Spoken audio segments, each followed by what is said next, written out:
turma! Saudações históricas a todos! Vamos comentar um pouquinho, uma aula bem interessante sobre a Era Napoleônica. Mas primeiramente, dá um like no vídeo, se inscreva no canal e ative o sininho para receber novos vídeos. Vamos compreender então a Era Napoleônica de 1799 a 1815. O governo de Napoleão, então, durou 15 anos, que podemos dividir em duas fases. Consulado, que vai de 1799 a 1804, o governo era exercido por 3 cônsules, mas o poder de fato estava nas mãos do primeiro cônsul, no caso, Napoleão Bonaparte. Império, de 1805 a 1815, Napoleão chega imperador numa trajetória marcada por guerras e disputas expansionistas. Então, o Império, período marcado por guerras e disputas territoriais, a Inglaterra era uma das grandes potências da época. Em 1815, a Marinha francesa tentou invadir a Inglaterra, mas foi vencida. Por terra, o exército de Napoleão venceu inimigos mais numerosos e mais bem armados. A Inglaterra, no século XIX, era considerada a rainha dos mares. Por se tratar de uma ilha, a única maneira de atacá-la é pelo mar. Como derrotar um país que domina há séculos o mar? Essa será a grande questão para Napoleão resolver. Como derrotar os ingleses? Como enfraquecê-los? Questão que franceses tentam encontrar uma resposta. Então eu tenho o Reino Unido. Reino Unido representa a Escócia, a Inglaterra, a Irlanda do Norte e o país de Gales. Lembrando que a Inglaterra é uma ilha. Vamos falar então sobre o bloqueio continental. Em 1806, Napoleão impõe aos países europeus o bloqueio continental, que consistia em uma proibição de comércio de produtos, tanto comprar como vender para os ingleses. Dos países considerados aliados que comercializarem com a Inglaterra, aqueles que quebrassem o bloqueio seriam considerados pelos franceses como inimigos. A princípio, parecia que esse bloqueio estava dando certo, mas logo Napoleão descobriu que vários produtos ingleses continuavam entrando nos países, inclusive em Portugal. Então, Napoleão resolveu invadir Portugal. Dom João, com medo de represária, foge para o Brasil com sua família e corte. Em 1806, famosa, essa família vinda, de Portugal, muda a situação do Brasil, que começa a ser uma situação complexa. Interessante, né? Então, o que ocorre? Napoleão respondeu à desobediência, invadindo a Rússia em 1812, com um poderoso exército formado por 600 mil soldados e 180 mil cavalos. Mas a resistência do povo russo e rigoroso inverno local acabaram vencendo o general francês. Com isso Napoleão não contava, né? Dos 600 mil soldados que partiram para a Rússia, somente 30 mil retornaram aos seus lares na França. O mito da invencibilidade napoleônica havia sido quebrado. Então, o mito já era, Ele não contava, com essas questões aí que acabaram favorecendo o povo russo. Bem interessante. Os povos dominados resistiram e vários conflitos levaram Napoleão a ceder, como na Espanha, que teve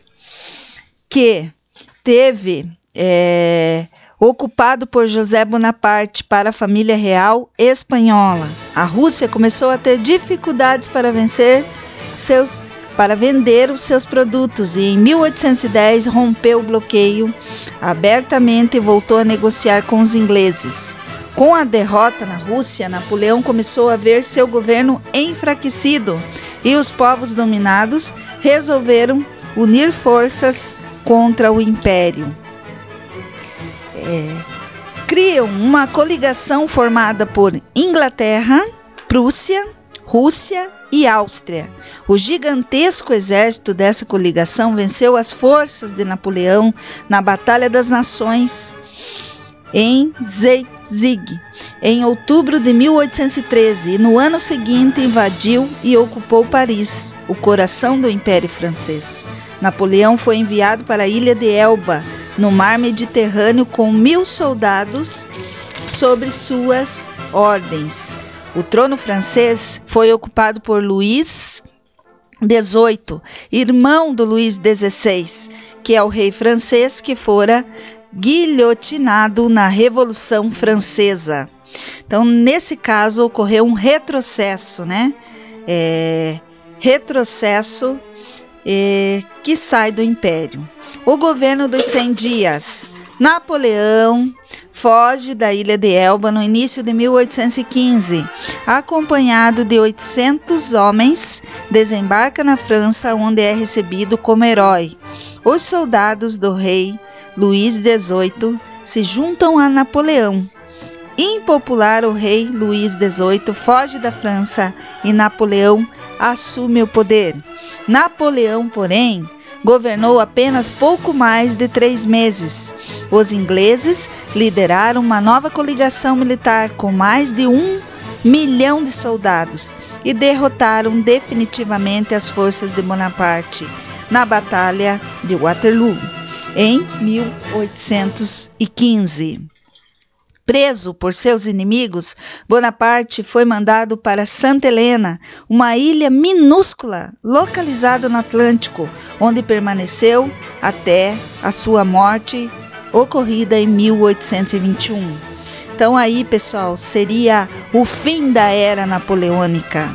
Então, a gente mensura essa figura de Napoleão, né? Uma figura muito estrategista, né? Em tudo que ele fez, né? Mas ele encontrou aí uma barreira, né? Porque realmente a Inglaterra resistiu, né? Não foi só a Inglaterra, os russos também resistiram, né? Aliados aí ao que eles tinham, né? Que seria o seu inverno muito rigoroso, né? Então, para vocês, entra agora o que foi o Congresso de Viena.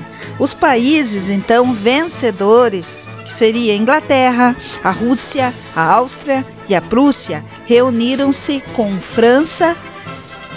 a França monárquica, né, entre 1814 e 1815. Eles decidiram que os reinos da Europa decidiriam estabelecer 2 princípios. O princípio da legitimidade dizia ser legítima a volta ao poder das famílias que reinavam antes de 1789. Por isso que eu falo desse retrocesso, né? A volta do império ao poder, restabelecer as monarquias. A política de equilíbrio europeu, formulada pelo príncipe Metternich da Áustria, defendia o equilíbrio entre as grandes potências, dizendo então ser necessário evitar a opressão de uma sobre as outras, como aconteceu na época de Napoleão, né? Após o Congresso de Viena, ocorrido em 1814 a 1815, Império Russo, volta-se, né, os impérios, Império Russo, Império Austríaco, Império da Prússia, Reino da Dinamarca, Reino da Sardenha, volta ao antigo regime. Os novos senhores da Europa, Inglaterra, Áustria, Prússia e Rússia, realizaram uma nova divisão no mapa europeu. Essa divisão os beneficiava, mas não respeitava os interesses dos povos das regiões divididas. Os territórios dos povos alemães que formavam a Confederação Germânica, por exemplo, foram repartidos entre o Império Austríaco e o Reino da Prússia, marcada por conflitos étnicos, né, que vai gerar depois a Primeira e Segunda Guerra Mundial. Então veja bem, né? Quantos fatos importantes sobre a nossa história. Napoleão, essa figura, né? Tão marcante, né? Pessoal, realmente Napoleão tinha uma estatura baixa, né? Mas em todas as fotos, né? Ele era representado como se não tivesse, né? Essa estatura baixa, né? Para que ele sempre estivesse acima, né? O seu poderio acima. Então ele era representado como se fosse alto, forte, né? E, pessoal, mais uma curiosidade, Napoleão era calvo. Então, o que ele fazia para disfarçar sua calvície? Ele penteava os cabelos todos para frente. Que figura, né? Que figura foi Napoleão. E bem importante a gente entender, então, esse retrocesso que houve na Europa. Então, a saída do Império e depois a volta, né? Então, foi isso, né, que ocorreu. E a gente pensar também que essa divisão, né, de não respeitar, né, por isso que vai gerar esses conflitos étnicos, né? Essa divisão aí que não respeitava esses interesses desses povos, né? Ok, pessoal? Voltamos numa próxima aula. Abraços. #fique em casa e use máscara.